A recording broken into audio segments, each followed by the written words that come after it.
இது வந்து லாரியில் வச்சுருந்தாங்க. லாரியில் வந்து 12 வோல்ட் பேட்டரி சப்ளையில் தான் இருக்கும் டிசியில்.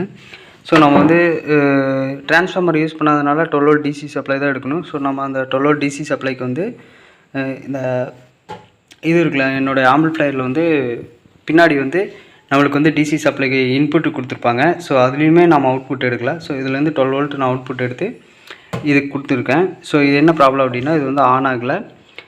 ஸோ எப்படி இது என்ன ரீசனுக்காக ஆன் ஆகலை அப்படிங்கிறத பற்றி தான் இன்றைக்கி வந்து நம்ம பார்க்க போகிறோம்.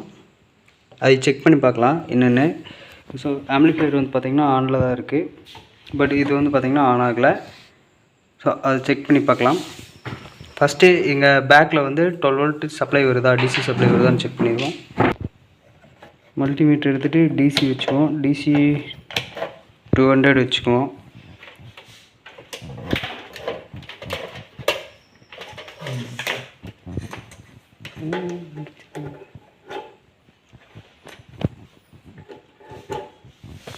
நம்மளுக்கு வந்து 12 வோல்ட்னா எக்ஸாக்டாக 12 வோல்ட் வராது. அதுக்கு மேலே ஏன்னா வந்து ஃபில்டர் யூஸ் பண்ணிக்கிறதுனால வோல்டேஜ் அதிகமாக தான் வரும். நம்மளுக்கு டிசி வந்து 16 கிடைக்கிது. ஸோ இதுக்கு போதுமானது தான். இது ஆன் ஆகிருக்கணும். பட் இது வந்து பார்த்திங்கன்னா ஆன் ஆகலை. ஸோ என்ன ரீசன் உள்ள வந்து கழட்டி பார்த்துடலாம்.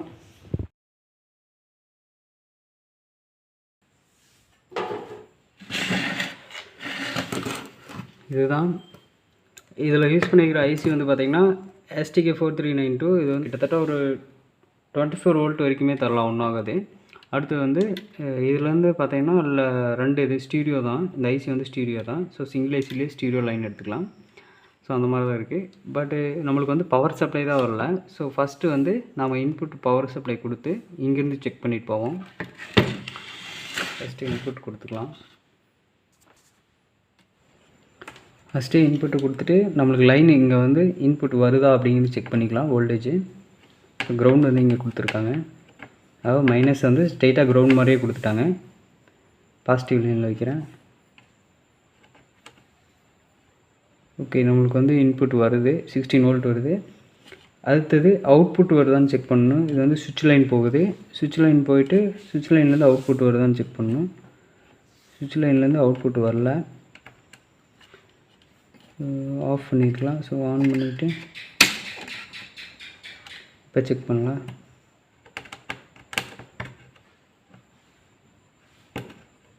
சுவிட்ச் லைன்லேருந்து நமக்கு அவுட்புட் வரல.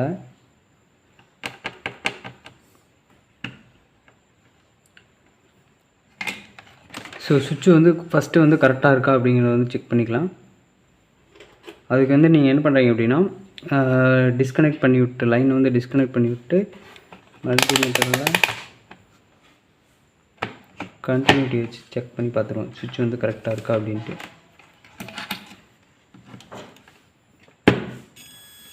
ஓகே, கண்டினியூட்டி ஒர்க் ஆகுது.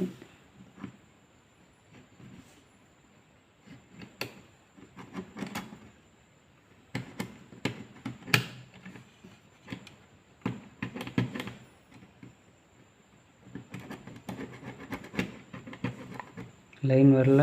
இன்னொரு பேட்டர்ன் யூஸ் பண்ணுவோம். அப்போது நம்மளுக்கு வந்து லைன் வரல. ஸோ அடுத்தது வந்து டைரக்ட் பண்ணி பார்த்துடலாம். டயோடு வந்து யூஸ் பண்ணியிருப்பாங்க, PN ஜங்ஷன் டயோடு. ஸோ அந்த டயோடோடையே நம்ம வந்து டைரக்ட் பண்ணுவோம். அப்போ தான் சேஃபு டிசி பொறுத்த வரைக்கும். டயோடு யூஸ் பண்ணிக்கிற டயோடு வந்து பார்த்திங்கன்னா N5408 அப்படிங்கிறது தான் வந்து யூஸ் பண்ணியிருக்காங்க. இதில் வந்து 08ங்கிறது தான் வந்து ஆம்ஸு. ஸோ 8 ஆம்ஸ் வந்து இந்த டயோடு வந்து கெப்பாசிட்டி. ஸோ அது வரைக்கும் நம்ம யூஸ் பண்ணலாம். ஆனால் நம்ம ஆம்பிளிஃபையர் நான் யூஸ் பண்ணுற அவுட்புட் வந்து பார்த்திங்கன்னா 5 ஆம்ஸ் தான். ஸோ ஒன்றும் ப்ராப்ளம் இல்லை. இப்போ வந்து டைரக்ட் பண்ணுறதுங்கிறது ஒன்றும் இல்லை. இந்த சுவிட்சிலேருந்து அவுட்புட் எடுத்திருப்பாங்க இல்லையா, அந்த அவுட்புட் கூட இந்த இன்புட்டை வந்து அப்படியே வச்சு சால்டிங் பண்ணிடுறோம். அவ்வளோதான்.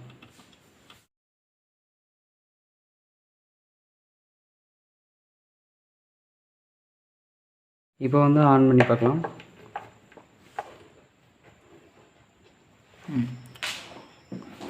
நம்மளுக்கு வந்து லைன் வருது. இங்கே பவர் சப்ளை எரியுது. ஸோ ஃப்ரண்ட்டில் வந்து பார்த்திங்கன்னா ஸோ ஆன் ஆயிடுச்சு. ஸோ அந்த சுவிட்சு தான் கம்ப்ளைண்ட்டு. ஃப்ரண்ட்டில் வந்து ஆன் ஆயிடுச்சு. ஸோ நம்மளுக்கு வந்து பார்த்திங்கன்னா அந்த சுவிட்சு தான் கம்ப்ளைண்ட்டு. ஸோ மற்றபடிக்கு எதுவும் போகல.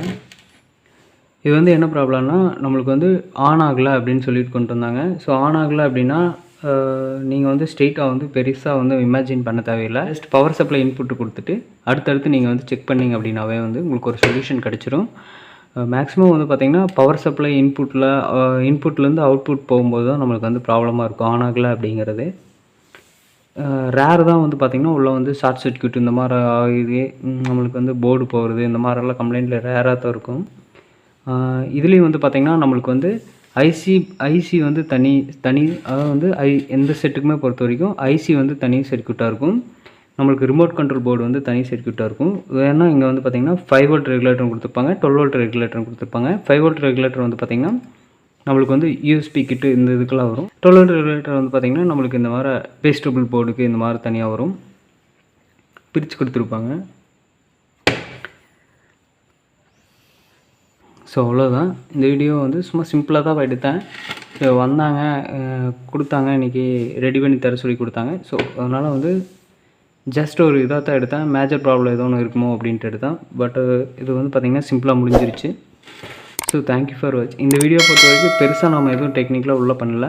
ஜஸ்ட்டு வந்து அந்த சுவிட்சை டிஸ்கண்டினியூ பண்ணி விட்ருக்கோம், அவ்வளோதான்.